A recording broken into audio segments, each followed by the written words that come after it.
Welcome dear rockets. कैसे हैं आप सभी। आपको पता है बहुत ढूंढने के बाद एक ऐसी मूवी लेकर आ गया हूं जिसको देखने के बाद मैंने सोचा कि आपको भी पक्का दिखानी है चाहे कुछ भी हो जाए। आपको बता दूं कि ना एक फेमस बुक है जिसके 2 वॉल्यूम्स पब्लिश हो चुके हैं और तीसरा वॉल्यूम जल्द ही पब्लिश होने जा रहा है। लेकिन इस थर्ड वॉल्यूम को कई भाषाओं में पब्लिश करने के इरादे से वो 9 ट्रांसलेटर्स को हायर करते हैं। एंड क्योंकि ये बहुत ही खास बुक होती है और रिलीज होने से पहले ये कहीं लीक ना हो जाए, इसलिए उन ट्रांसलेटर्स को एक सीक्रेट बंकर में रखा जाता है। उस बंकर के अंदर ना तो कोई फोन यूज किया जा सकता है और ना ही इंटरनेट। बाहर की दुनिया से मानो उनका कनेक्शन पूरी तरह से कट हो जाता है और 2 महीने के लिए इन्हें इस तरह यहाँ पर रहकर इस बुक को अलग अलग भाषाओं में ट्रांसलेट करना है। लेकिन यहाँ आने के बाद उन ट्रांसलेटर्स को जो शॉक पे शॉक लगता है वही इस मूवी की शॉकिंग कहानी है। क्या वो ट्रांसलेटर्स यहाँ से बच पाए और आखिर में क्या हुआ, ये जानने के लिए आइए देखते हैं 2019 में रिलीज हुई ये सुपर फ्रेंच मिस्ट्री थ्रिलर जिसका नाम है द ट्रांसलेटर्स। तो मूवी की शुरुआत में एक पब्लिशिंग कंपनी के सीईओ एरिक को दिखाते हैं जो एक बड़े बुक फेयर में अनाउंस करता है कि देखिए,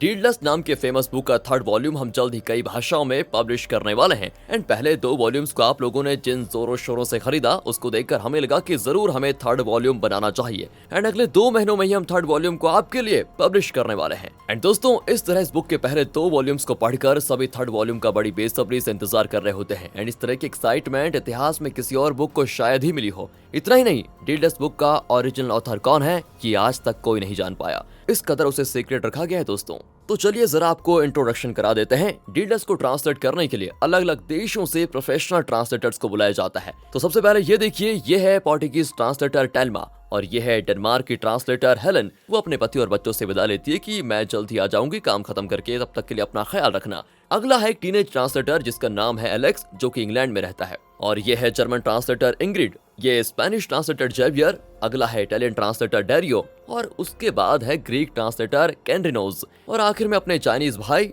यानी कि चैन यानी कि चाइनीज ट्रांसलेटर। और रशियन बताना तो भूल ही गया, रशियन ट्रांसलेटर है कैथरीना। तो ये सारे प्रोफेशनल ट्रांसलेटर्स फ्रांस आते हैं जहां इन्हें ट्रांसलेशन का काम करना है। उसके बाद उनको एक बड़े मैंशन में ले जाया जाता है जहां वो बहुत ही पीसफुली अपना काम कर सकेंगे। एंट्रेंस पर ही उनके मोबाइल्स ले लिए जाते हैं। ये जगह किसी राजमहल से कम नहीं लगती दोस्तों।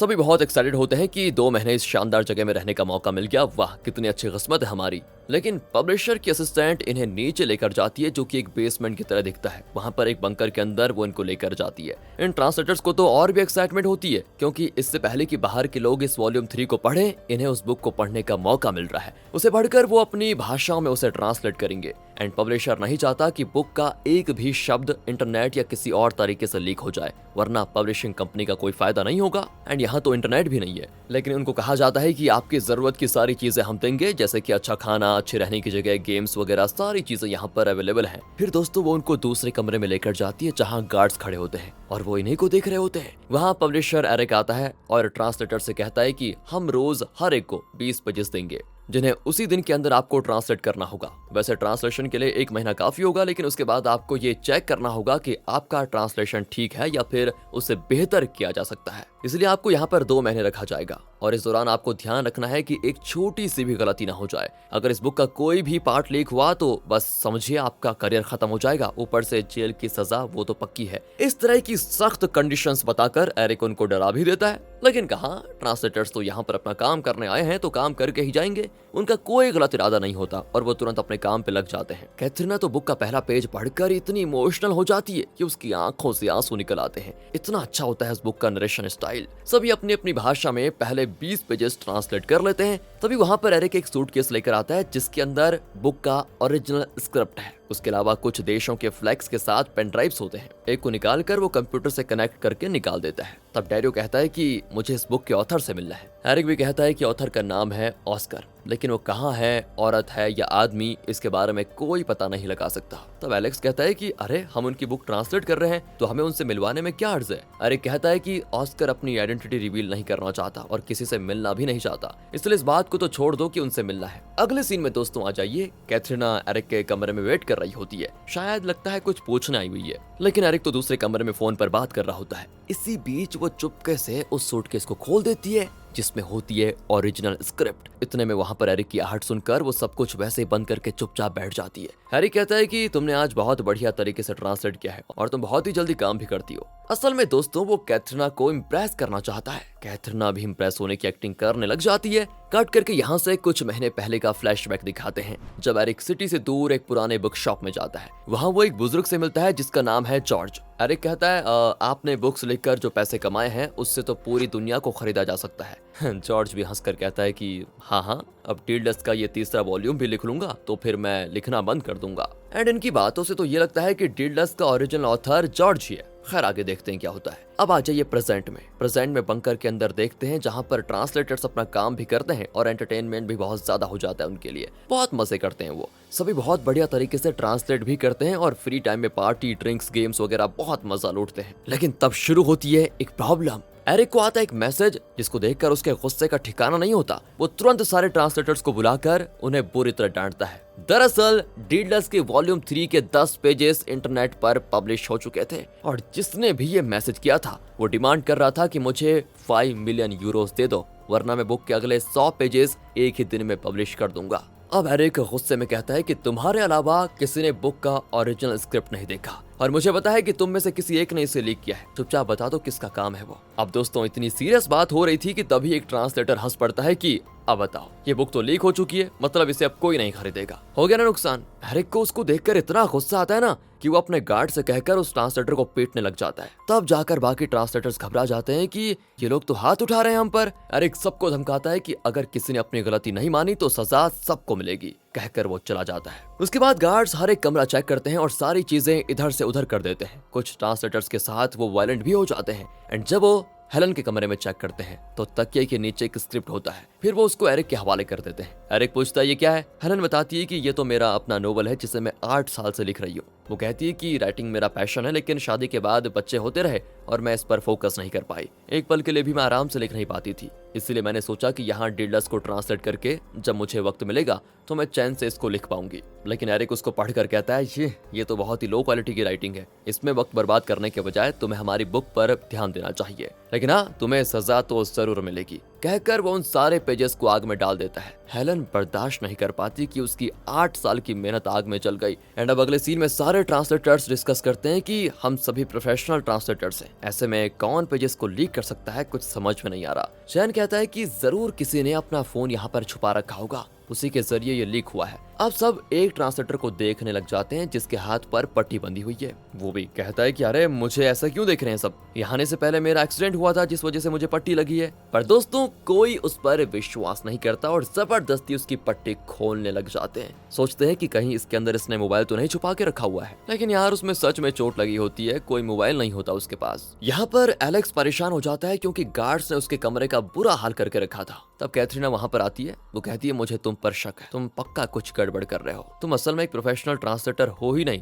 तुमने ही उन पेजेस को लीक किया होगा। एंड तब एलेक्स एक सच रिवील करता है कि हाँ मैं एक प्रोफेशनल ट्रांसलेटर नहीं हूँ बल्कि डीडलस बुक का बहुत बड़ा फैन हूँ। जब डीडलस के पहले 2 वॉल्यूम्स रिलीज हुए तो उसने दोनों बुक्स पढ़े, लेकिन उसे उनका इंग्लिश ट्रांसलेशन उतना खास नहीं लगा, इसलिए उसने अपने आप दोबारा इंग्लिश ट्रांसलेशन किया जो प्रोफेशनल इंग्लिश ट्रांसलेशन से काफी अच्छा था और लोग उसे बहुत पसंद करने लगे। एंड तब एरिक ने एलेक्स की बहुत तारीफ की थी और पूछा कि तुमने इंग्लिश ट्रांसलेशन क्यों किया जबकि ये बुक पहले से इंग्लिश में अवेलेबल थी, वैसे तुम्हारा ट्रांसलेशन भी बढ़िया है। एंड तब एलेक्स ने उसको बताया था कि वो डीडलस ट्रिलॉजी का बहुत हार्ड फैन है और वो कैसे भी करके डीडलस के ऑथर से बस मिलना चाहता है। वो एरिक से कहता है कि मैंने तो तीसरे वॉल्यूम का पहला सेंटेंस भी गैस कर लिया है। एरिक कहता है कि लिख के दिखाओ तुमने क्या गैस किया है। एलेक्स लिखता है तो एरिक तो एकदम चौंक जाता है क्योंकि ये एग्जैक्टली वही लाइंस हैं जो ओरिजिनल ऑथर ने लिखे थे। एरिक पूछता है ये तुमने कैसे गैस कर लिया, हालांकि वॉल्यूम 3 तो रिलीज हुआ ही नहीं। तब एलेक्स बताता है कि पहले 2 वॉल्यूम्स में कई हिडन डिटेल्स हैं, उन्हीं के आधार पर मैं गैस कर पाया कि ऑथर वॉल्यूम 3 को किन लाइंस के साथ शुरू करेंगे। मैंने इतनी मेहनत इसीलिए की क्योंकि मैं ऑथर से मिलना चाहता हूँ और क्या आप मुझे वॉल्यूम 3 का इंग्लिश ट्रांसलेशन करने का मौका देंगे।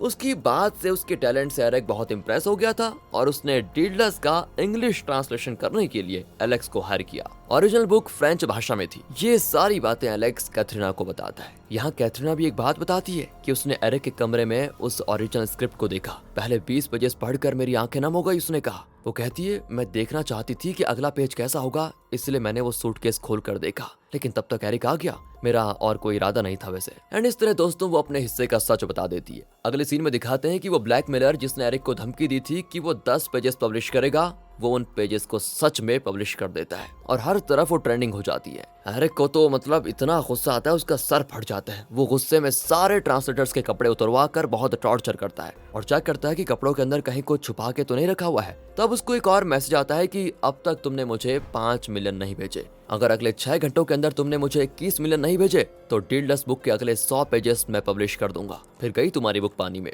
अरे यहाँ पर पागल हो गया है, वो सारा गुस्सा ट्रांसलेटर्स पर उतारता है और कहता है अब तुम लोग मरने तक यहीं पड़े रहोगे और अगर सच नहीं बताया तो और बुरे मरोगे। और यहाँ पर याद रखना तुम्हें अब से कुछ नहीं मिलेगा जब तक तुमने सच नहीं बताया, कहकर वो चला जाता है। उसके बाद लाइट्स भी बंद हो जाती है। असल में सच का पता लगाने के लिए एरिक अपना टॉर्चर शुरू कर चुका है। ये लोग कैंडल जलाकर बैठे होते हैं और बड़े परेशान होते हैं कि अब क्या होगा। कितने सपने लेकर ये यहाँ पर आए थे कि हमें बुक ट्रांसलेट करने का मौका मिल रहा है। यहाँ पर एक और फ्लैशबैक दिखाते हैं कि एरिक जब जॉर्ज से मिलने गया था तो उसने जॉर्ज को बताया कि डीललेस का 3rd वॉल्यूम मैं एक सीक्रेट जगह पर ट्रांसलेट करवाने वाला हूँ। एंड तब जॉर्ज ने कहा था कि अब मैं तुम्हारे साथ काम नहीं करूंगा। जब तुम पहली बार मेरे पास आए थे तो तुम्हारे अंदर बुक्स पब्लिश करने का पैशन था, लेकिन अब तुम पैशन के लिए चीप पब्लिसिटी करके बुक्स को प्रमोट कर रहे हो एंड डीललेस वॉल्यूम 3 मैं तुमसे पब्लिश नहीं करवाऊंगा। ये सुनकर एरिक चौंक जाता है और कहता है मैं आपको बहुत सारे पैसे देने को तैयार हूँ और आप मेरे लिए और बुक्स लिखिए प्लीज। लेकिन जॉर्ज यहाँ साफ इनकार कर देता है। और अब प्रेजेंट में आ जाइए। एक ट्रांसलेटर को दिखाते हैं जो चाकू लेकर एरिक का कत्ल करने जाता है, लेकिन अचानक किसी को देखकर वो चौंक जाता है। असल में हेलन ने फांसी लगा ली है दोस्तों। सभी बड़े दुखी होते हैं। एरिक को लगता है कि मैंने इसकी 8 साल की मेहनत से लिखी नोवेल को आग में जला डाला, शायद इसीलिए इसने फांसी लगा ली। लेकिन इस बारे में दोस्तों यहाँ पर कोई और नहीं जानता कि एरिक ने उसके नोवेल को आग लगा दी, इसलिए वो कुछ नहीं कहता। पर वो दूसरों को वार्न करता है कि अगर तुमने भी सच नहीं बताया तो मैं तुम्हारा भी यही हाल करूंगा। इसी बीच एरिक की असिस्टेंट उसे कॉल करती है। असल में एरिक ने उसे एलेक्स के घर भेजा था कि वहां जाकर पता लगाओ कहीं उसके घर में वॉल्यूम 3 के पेजेस तो नहीं है। असिस्टेंट कहती है कि पूरा घर छान मारा सर, पर वहां कुछ नहीं मिला। यहाँ सारे ट्रांसलेटर्स बहुत दुखी होते हैं कि हेलन उनके साथ इतने दिनों से काम कर रही थी, अचानक उसका दी एंड हो गया। इसी बीच एरिक को फिर से एक मैसेज आता है कि मुझे पैसे अब तक नहीं मिले, इसलिए मैं अगले 100 पेजेस पब्लिश करने वाला हूँ और अगर तुमने मुझे 80 मिलियन यूरोस नहीं दिए तो मैं 200 पेजेस पब्लिश कर दूंगा। बस अब यहाँ से एरिक तो साइको ही बन जाता है और गन दिखाकर सबको शूट करने की धमकी देता है। तब एलेक्स कहता है कि मैंने ही किया है ये सब कुछ और किसी को कुछ नहीं पता। एरिक भी उसको पीटने लग जाता है कि मुझे पहले से तुम पर शक था, अब बताओ कि इस लीक को कैसे रोको वरना सभी को मार डालूंगा। एलेक्स कहता है कि मैं ये सब एक ऑटोमेटिक सिस्टम के जरिए कर रहा हूँ जो लंदन में एक सीक्रेट जगह पर है। अगर आप 80 मिलियन भेज देंगे तो वो सिस्टम अपने आप रुक जाएगा। एरिक उस सीक्रेट लोकेशन का पता मांगता है। एलेक्स उसको बता भी देता है। फिर एरिक अपने असिस्टेंट को वहां भेजता है, लेकिन एरिक का गुस्सा कम नहीं होता और वो कैथरीना को शूट कर देता है। वहां वो असिस्टेंट उस सीक्रेट लोकेशन पर जाती है जहां पर एक सिस्टम अपने आप काम कर रहा होता है। वो सिस्टम के पास जाती है तो वहां पर एक फोटो होती है जिसमें एरिक असिस्टेंट को डांट रहा है। असल में भी एरिक हमेशा असिस्टेंट को डांटता धमकाता रहता है, इसीलिए अब उसे एरिक पर गुस्सा आने लग जाता है और वो एलेक्स को सपोर्ट करना चाहती है। वो एरिक से बदला लेना चाहती है और कॉल ही कट कर देती है। एरिक चौंक जाता है कि उसके असिस्टेंट ने उसका कॉल क्यों काट दिया और अब कोई और रास्ता न पाकर वो अपने पार्टनर को कॉल करता है और 80 मिलियन यूरोस अपने अकाउंट में ट्रांसफर करने को कहता है। वो भी कर देता है। एरिक उन पैसों को एलेक्स के सिस्टम में ट्रांसफर करता है, लेकिन कुछ ही देर के बाद वो अपना फोन ही फेंक देता है।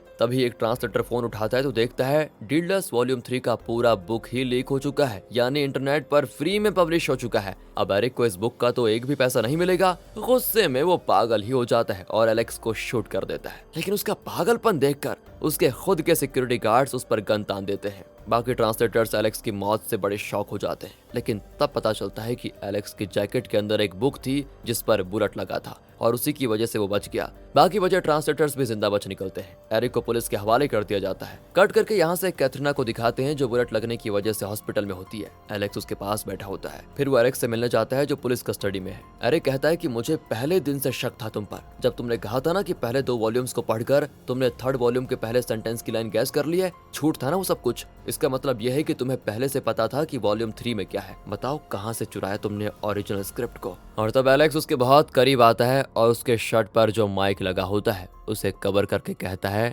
डीललेस बुक का ओरिजिनल ऑथर मैं ही हूँ समझे, और मेरा ही नाम है ऑस्कर। ओहो, ये पहाड़ जितना बड़ा ट्विस्ट सुनकर एरिक तो फ्रीज हो जाता है। और फिर फ्लैशबैक में दिखाते हैं कि जब एलेक्स छोटा था तो वो जॉर्ज के बुक शॉप में अक्सर आता था। उसके पेरेंट्स का डाइवोर्स हो गया था और वो बहुत ही अकेला पड़ गया था, इसलिए वो अक्सर जॉर्ज से मिलने जाता था और वहाँ के बुक्स पढ़ता था। उसे बुक से धीरे धीरे प्यार होने लग गया। वो खुद एक बुक लिखना चाहता था एंड जब वो थोड़ा बड़ा हुआ तो उसने डिडलस नाम की एक फैंटास्टिक बुक लिखनी शुरू की, जिसमें पोइट्री भी थी, पॉलिटिक्स भी था और बहुत अच्छी कहानी भी थी। उसे जॉर्ज ने पढ़ा तो वो बहुत ही खुश हुआ। उसने एलेक्स से कहा कि अगर ये पब्लिश होगा तो लोग इसको बहुत पसंद करेंगे, लेकिन एलेक्स डरता है कि अगर उसके नाम से पब्लिश हुआ तो न जाने लोग उसे एक्सेप्ट करेंगे भी या फिर नहीं। इसलिए उसने जॉर्ज से कहा था कि आप इसे पब्लिश करवाइए और किसी दूसरे नाम से पर। और जॉर्ज ने इस बुक के पहले 2 वॉल्यूम्स को पब्लिश करने का काम एरिक को दिया। लेकिन जब एलेक्स को पता चला कि बुक्स का सेल्स बढ़ाने के लिए एरिक पब्लिसिटी के चीप तरीके अपना रहा था तो वो गुस्सा हो गया। उसने जॉर्ज से कहा, आप प्लीज वॉल्यूम 3 एरिक को मत दीजिए,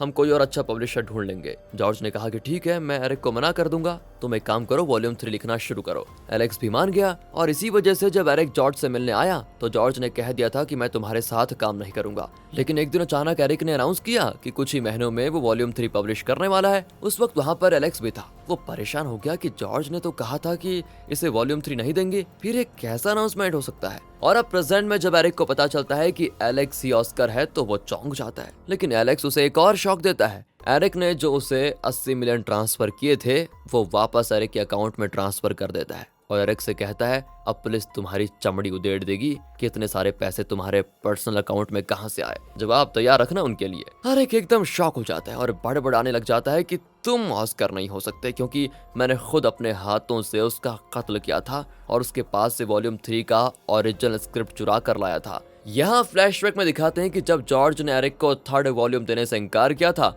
तो गुस्से में एरिक ने जॉर्ज को सीढ़ियों से धकेल कर मार डाला और डीडलस का वॉल्यूम 3 चुरा कर ले आया। उसने जॉर्ज के बुक शॉप में आग लगा दी थी ताकि ये बिल्कुल एक्सीडेंट लगे। उसके बाद ही उसने बुक फेयर में अनाउंस किया था कि कुछ महीनों में वो डीडलस का वॉल्यूम 3 पब्लिश करेगा। इस तरह एरिक अपने मुंह से कबूल कर लेता है कि उसने चोरी की और जॉर्ज का कत्ल भी किया। बाहर से पुलिस भी इनकी बातें सुन रही होती है, लेकिन उन्हें एलेक्स की बात नहीं सुनाई देती क्योंकि जब वो बात कर रहा था ना तो उसने माइक को कवर कर दिया था। पुलिस फिर एरिक को पकड़ कर लेकर जाती है क्योंकि उसके खिलाफ अब सॉलिड एविडेंस मिल चुका है। यहाँ तब एलेक्स को चैन आता है, इसलिए नहीं कि उसका बुक हिट हुआ बल्कि इसलिए कि जिस जॉर्ज को वो अपना दादाजी मानता था, उनसे बहुत प्यार करता था, उनके कातिल से उसने बदला ले लिया है। और इसी के साथ दोस्तों ये मूवी यहाँ पर खत्म होती है। कैसी लगी आपको ये अलग मूवी, कमेंट करके बता दीजिए यार प्लीज। मिलते हैं अगली वीडियो में, ध्यान रखेगा अपना and finally thanks for watching.